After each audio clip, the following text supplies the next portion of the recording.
Hello, my friends. Welcome to another episode of Heart and Hustle, Visionary Healers, Movers, and Shakers. I am your hostess, Paulette Rees-Denis, your movement motivator and your passion instigator, and here to bring you inspiring stories from entrepreneurs, artists, healers from around the globe to inspire you to step fuller and bigger into your own creativity, your own life, to heal, to share, to enjoy. I thank you for being here.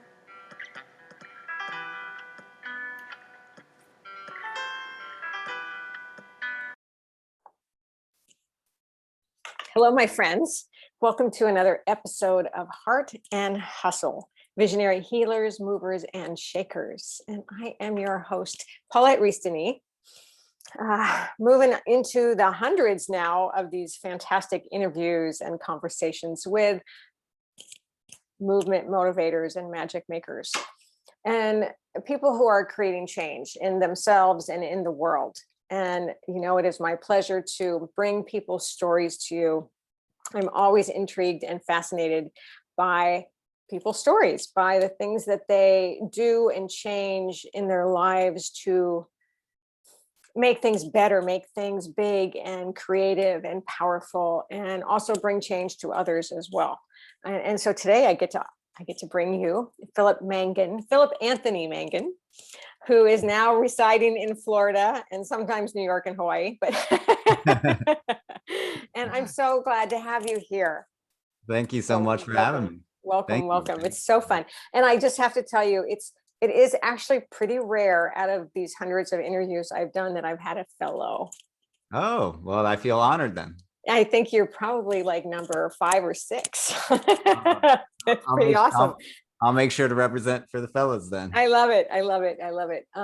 And not for any reason except that I work with a lot of women. So it's always a delight for me to have that male energy and stuff going on. Perfect. So, Philip, you have done a lot of change in your life and to be where you are now. And so why don't you tell us a little bit about that? All right. Where to begin? I guess, I'll start kind of probably right around like after graduating college. I'll start around there.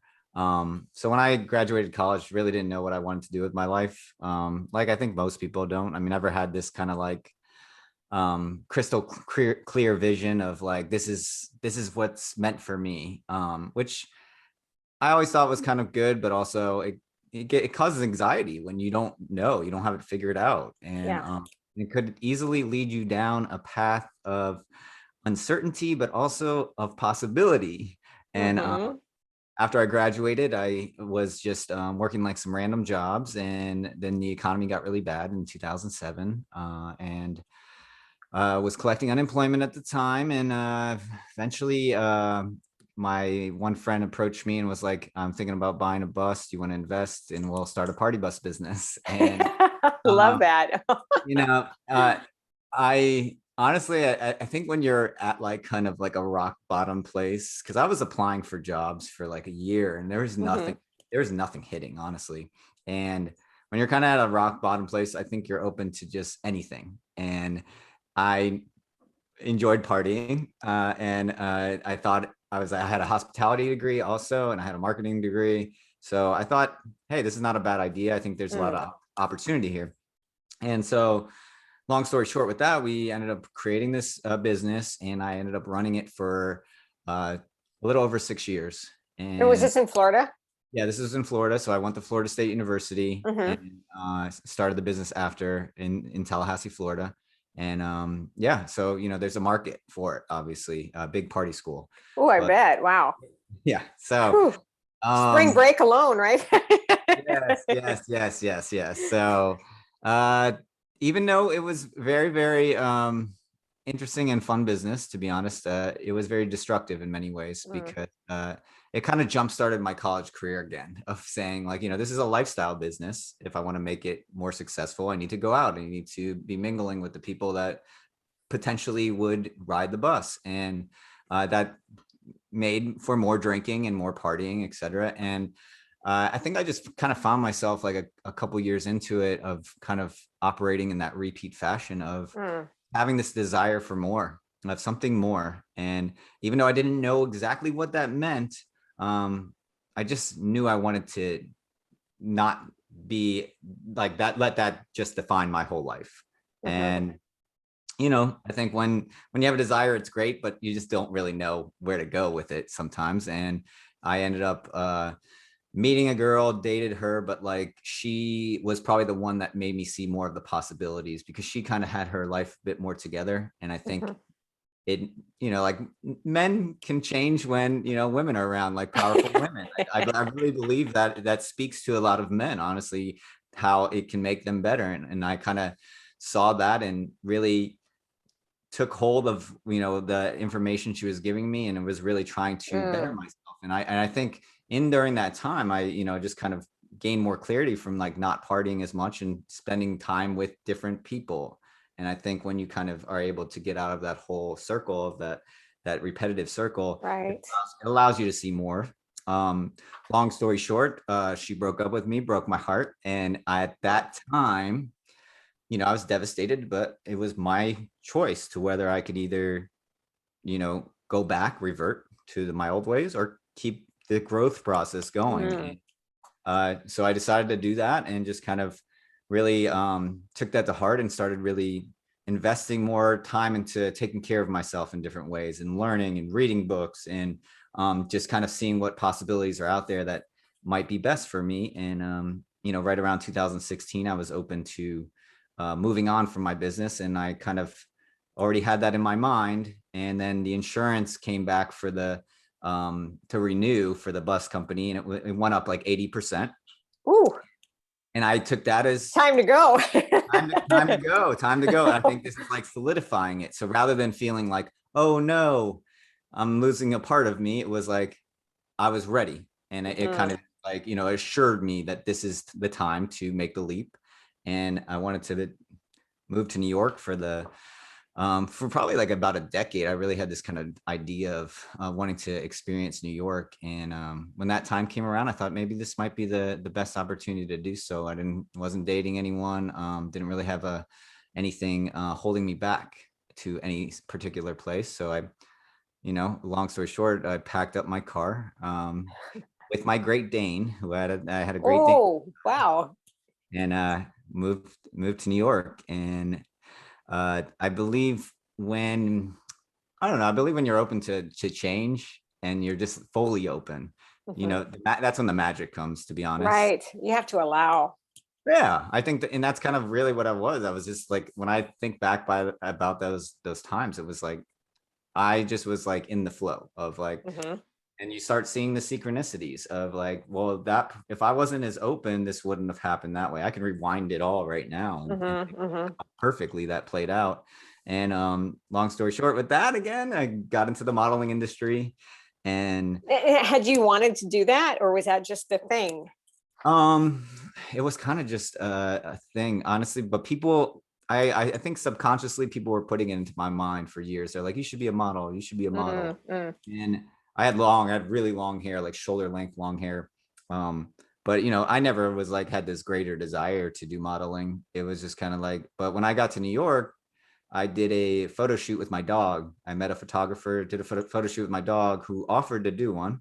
I was thinking, awesome, I get photos of my dog. But I saw how much feedback I got, like good positive feedback from the photos. And I thought, this might be an opportunity to run with. I kind of enjoyed it. Let me see. So I built up my portfolio and started pitching myself to agencies. And no one gave me anything. I had to get it. It was either, Mhm. if I want this, go after it and give it a try.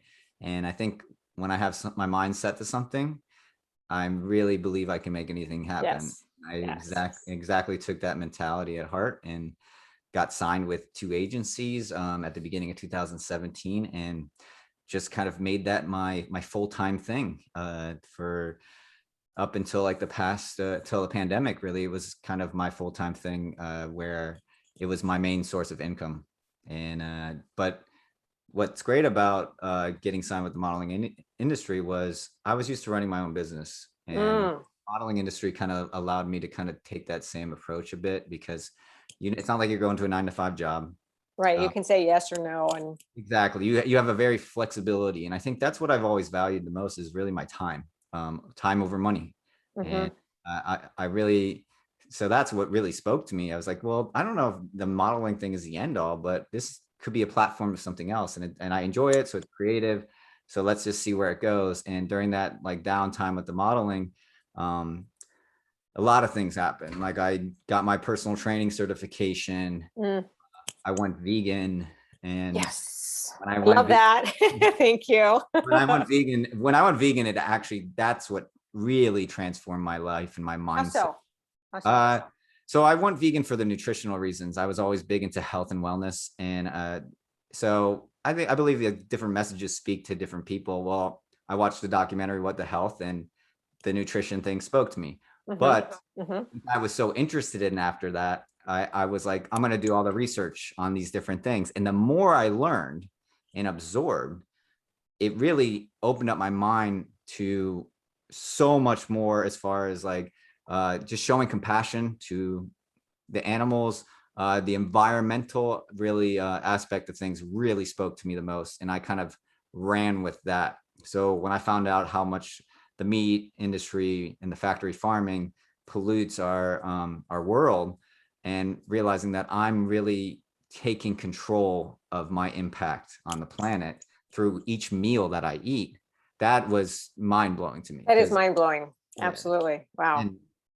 And honestly, like I think I would have never picked up on that, all that stuff. I don't think, if I didn't do any of the changes I made prior, because I think in all the changes I made prior, it was kind of like giving me this kind of more of this emotional intelligence. I was connecting to myself.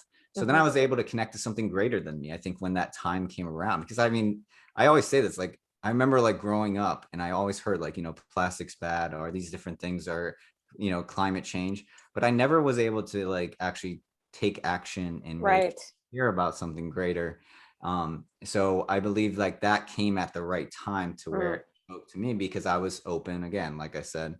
And that kind of directed me towards really kind of channeling my a lot of my free time into learning about how to live more sustainably. I created a sustainable living blog. I started volunteering a lot. I started using my Instagram platform to teach others what I was learning. So I was able to kind of take the modeling and put purpose behind it. And that's what started really giving me more fulfillment, because the modeling thing was great at the start without it, but I just kind of felt like there was something missing. It's great to get paid. Obviously I'm thankful that I have the looks that I have to where I can make a paycheck from it, but there's still like, you want to be doing something more, at least I did. And it kind of gave me that outlet to where I was like, all right, I'm using this for good. I'm using this for good. And I'm teaching others what I learned. And I felt that fulfillment. And fast forward a little bit more, I have all these different interests with the environment and the fitness and the nutrition and all this. And I just kind of wanted to really harness what I was doing the most, where it would create the most impact, and kind of really decided that I wanted to get into the wellness coaching and really kind of focus on helping people change their lives, because I believe if I can change someone's life for the better, as far as like their wellness, and they're at their best self, then they're going to be open to all the other stuff, kind of how I made my changes. So I was taking care of me, and then that aligned to me taking care of something greater. So if not, you don't really give a shit about yourself, I'm part of my language, you're not going to care. You're not going to care about the rest of the people, the planet, things that are outside of your world. So grabbed a hold of the wellness coaching and really started diving into that pre-pandemic, and then pandemic hit. And I just felt this like greater calling to learn how to grow my own food. And that's why I went to Hawaii, which I mentioned to you earlier. I think this came full circle, to be honest, because I'm really big into the nutrition, and I always preach about eating whole foods and going straight to the source, to the root. And now I found myself going to Hawaii to go to the root of it and to be able Mm. to be really in control of what I eat and really in control of how I can live my life. And I believe when you can grow food, that is the true meaning of providing.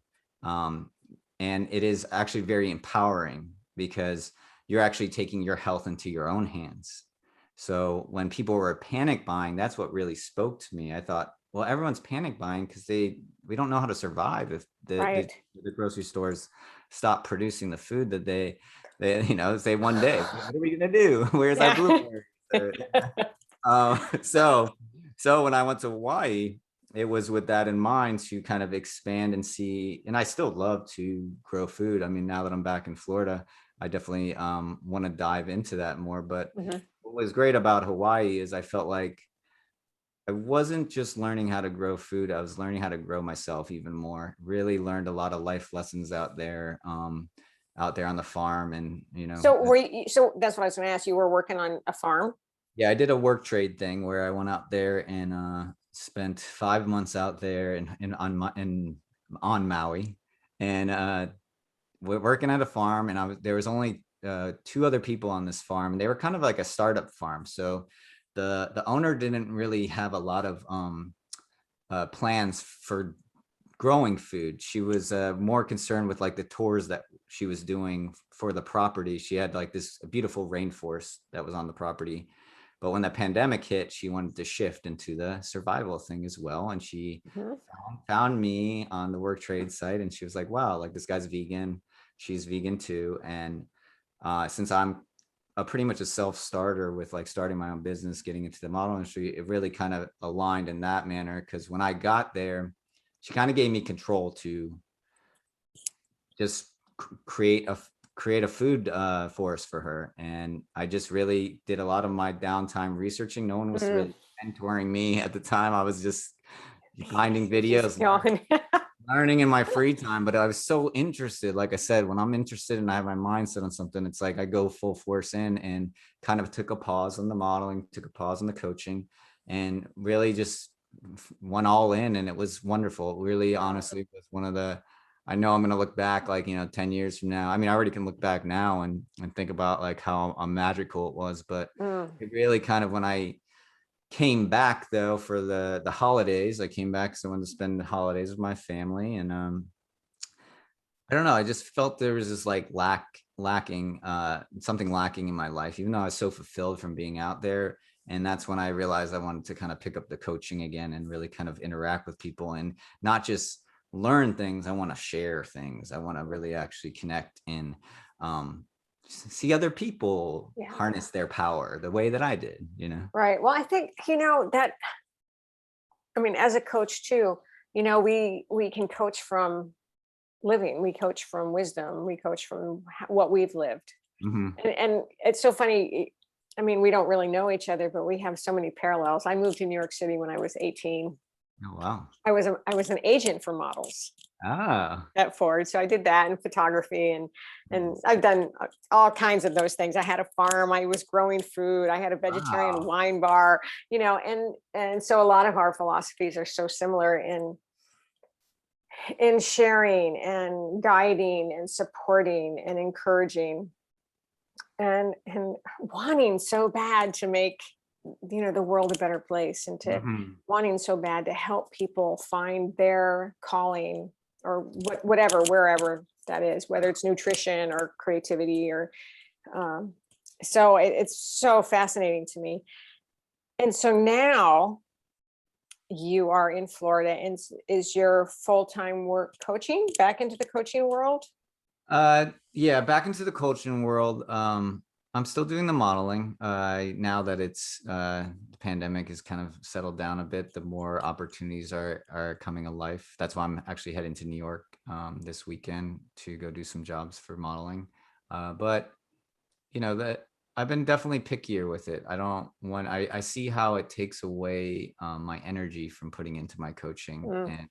And I think at this moment, I'm trying to make that my side thing, Mhm. where why I build the coaching, this could be my side thing where it provides for me, and but I definitely noticed like that I need to set some boundaries, and I've done that actually in the recent months, seeing that when I do go and I have to travel, then it takes me away from being in that like kind of rhythm of actually being able to keep marketing and kind of putting my content out there, and letting people Mhm. speak. I'm feeling drained. So I'm feeling drained in other ways that I can't show up the way that I want for the thing that I want the most. Right.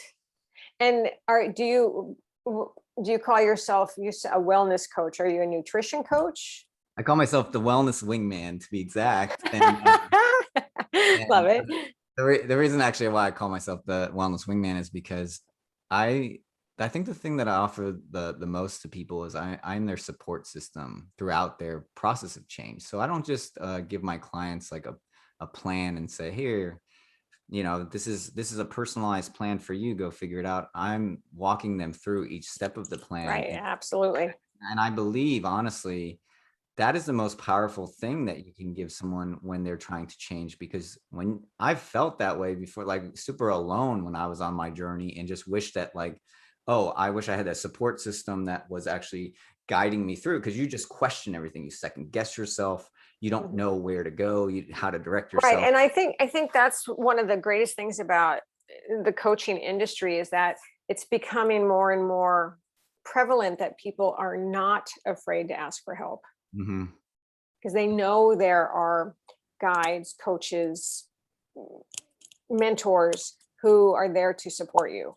Because I've found so many times in my coaching that people are just afraid to ask for help. I can do it by myself because I thought that, you I know, I agree. right? I Right? just I did a video about that recently, and Okay. I honestly, when I hired a business coach for my own self recently Uh-huh. to help Yeah. build my business, and I was thinking like the way I put it was, look, I can, when I did the modeling thing, when I did the farming thing, I learned a lot, and I was able to get to a certain point. But imagine how far I can go if I bring someone else in. And Absolutely. and I took that approach because if I don't bring someone else in, I could just be wasting my time and energy here at this same level and maybe never get up there. But if I take some of my money and invest Hmm. into someone that could help me, then I'm saving my time and energy. And I think that is honestly more valuable because it will actually lead to more money, and it'll Exactly. all And balance. I think that's one of the hardest things. It's the money thing, right? That Exactly. whole money mindset. And oh, I can't afford it. Oh, I don't have the money. It's like, well, then you're going to stay right where you are Agreed. And until you invest in yourself and believe in your process. yeah, Yeah. it's about prioritizing your money and what you're doing with your money. Because are you going out to expensive dinners, or going to drink and do these different things, these activities that are great, or are you taking some of that money and actually putting it into yourself, where actually it'll allow you to do more of those things later on if you invest yourself, like just some of your money now. And I think that's kind of the approach that people need to take, is they have to realize that they need to give up something to get the greater thing that they want, I think. Yeah, absolutely. And I mean, what's more important than ourselves? And that's the other thing, especially I don't know how you find this, but like I said, I work mostly with women and when they're so afraid to put themselves first. They're the mother, the daughter, the wife, the whatever. And it's Mhm. like, no, you, then them. Exactly. And I honestly, my target market is women as well. So when I work with women, most of them actually really like have that same the main trouble is them setting boundaries, in my opinion, Hmm. because they're letting all this noise and all this, they're draining their energy off these different things that they can just say no to. And because obviously I know they have a full plate of things, but there's so many other outside forces that Right. are doing them that they don't realize are is a time that they can be taking for themselves. And that's why I think the problem is most people have that problem with setting the boundaries, because they didn't do it at the start, and then they feel like they're letting the other person down if they Hmm. do it now. Hmm. you Yeah, know so true. So your passion, I mean, it comes through. And I love, of course, I'm vegan too. So I'm all over that. Um, I was going to say something when you were talking about that. I'll throw one more thing in there Yeah, yeah, yeah. about what you said is about asking for help, honestly, because I think since I am a guy and you don't have many of them on your show, it's almost harder that I believe the way we are raised for us to actually ask for help, because the whole, I mean, our society is kind of pitching to men is like manning up. And I believe, honestly, like after going through all the things that I've gone through, and manning up to me is asking for help. Because at the end of the day, if you are actually open enough and comfortable to being vulnerable enough to where you actually will put yourself in an uncomfortable position that might not seem, like, hey, this is not the norm, then you start seeing how powerful that can be with, like, as far as like change comes, from that. So I believe that's like really one of my main goals, is to work with more men, because I think they lack that emotional intelligence that I've been able to gain along the way. But I think at this moment, women connect with me more because of the emotional intelligence I have. And I think I'm going to, my plan of action is in hopes that the more women I work with, it will lead to the men in opening them up. Yes. And I can so see that being, it's really important. It's really important. So cool. So what do you see? What's next for you? What's next? I see a lot of amazing things. Good. Honestly, like, the more I do, the more I think that anything is possible, to be honest. I think it's when you kind of take that approach of growth and you just start stacking little small wins on each other, you kind of feel unstoppable. And at this moment, the more open I get and untouched with and aligned with myself, the more I really channel that mentality. And I really do believe life is working out for me, no matter what. Like, I'll give you a quick story of what I went through this morning to tell you exactly my thoughts on that. Is I was supposed to receive a package today with these glasses that I was supposed to do an audition for. And I already rescheduled the audition. They thought I was in New York and I was getting them shipped down to Florida. So I kind of put myself in a little bit of a pickle. And come like Friday, I found out like they're getting pushed back to like Monday afternoon drop off. So I'm like, they're not going to arrive in time. But I was like, I have to channel the mentality. I wrote in my journal this morning, I have to channel the mentality that everything is working out for me.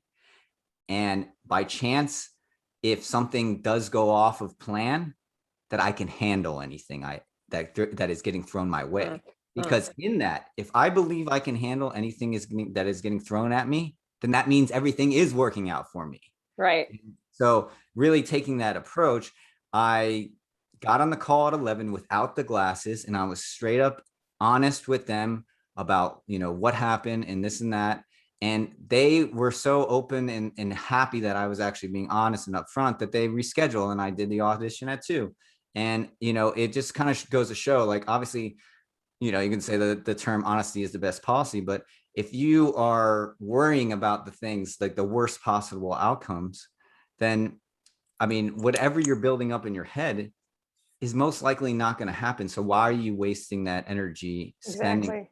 So I am really taking the approach of everything is working out for me. And the more that I do, the more I'm seeing that. And honestly, I want to be motivating large crowds of people. I'm ready to like write a book, to help Great. people. But Yeah.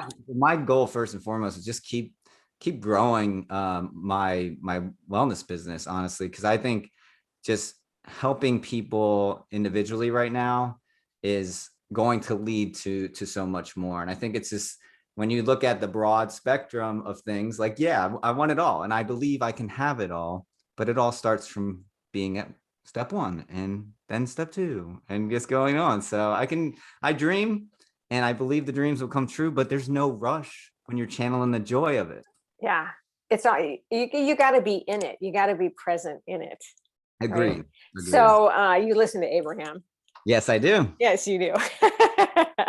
And so I just put out my 4th book. Oh, amazing. Congrats. From soulless job to creative abundance. Love it. Love the And find fulfillment and prosperity with your art. Your art being anything you create. Love it. Because we're all creative people, and we all have to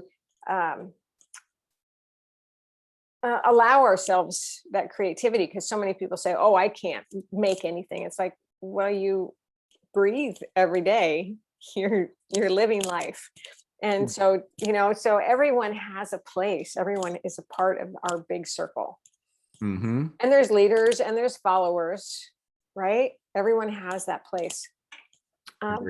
And so, to open yourself up to your possibilities. And that's what I say all the time in my book is be a possibilitarian. Awesome. Yeah, I love that. I love Isn't that that. great? Yeah. And open yourself up, but you do have to believe.